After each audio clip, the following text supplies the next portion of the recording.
Hi. ഉണ്ടാക്കാൻ ആഗ്രഹിച്ച item ഉണ്ടാക്കി വന്നപ്പോൾ വേറൊന്നായി പോയ സാധനം കേട്ടോ ഇത്. അട്ട ഫ്ലോപ്പായി പോയിട്ടുള്ളൊരു ഐറ്റമാണ്.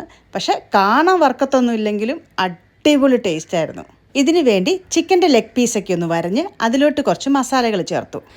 ഇഞ്ചി വെളുത്തുള്ളി പേസ്റ്റും കുരുമുളക് പൊടിയും ഗരം മസാലയും പിന്നെ കുറച്ച് മുളക് പൊടി, മഞ്ഞൾപ്പൊടി, ഉപ്പ് ഇതെല്ലാം കൂടി ചിക്കൻ്റെ കാലിലോട്ടങ്ങ് തേച്ച് പിടിപ്പിച്ച് കുട്ടപ്പനാക്കി അങ്ങ് മാറ്റി കുറച്ച് നേരം ഒരു അരമണിക്കൂർ അങ്ങനെ വെക്കണം. എന്നിട്ടിത് വെളിച്ചെണ്ണയിൽ വറുത്ത് കോരി മാറ്റി വെക്കണം. ഇനി ഇതിനൊരു ഫില്ലിംഗ് ഉണ്ടാക്കണം. അതിനുവേണ്ടി സവാളയൊന്ന് വഴറ്റിയിട്ട് അതിലോട്ട് ഈ ചിക്കനിൽ ചേർത്ത സെയിം മസാലക്കൂട്ട് ഇതിലും ഇടണം. ഇഞ്ചി വെളുത്തുള്ളി പേസ്റ്റ്, കുരുമുളക് പൊടിയും ഗരം മസാലയും പിന്നെ കുറച്ച് മഞ്ഞൾപ്പൊടി, മുളക് പൊടി, ഉപ്പ്, അതിൻ്റെ കൂടെ ഒരു സ്പൂൺ ടൊമാറ്റോ കെച്ചപ്പും കൂടെ ചേർത്ത് ഇതൊന്ന് വഴറ്റി മാറ്റി വെക്കണം. എന്നിട്ട് 2 ബ്രെഡിനെ ഒന്നാക്കി യോജിപ്പിച്ച് നല്ല തിൻ ലെയറായിട്ട് പരത്തിയെടുക്കണം. എന്നിട്ട് അതിൽ ഈ സവാളയുടെ കൂട്ടും ഒരു ചിക്കൻ പീസും വെച്ച് ബ്രെഡ് കൊണ്ട് കവർ ചെയ്ത് എടുക്കണം.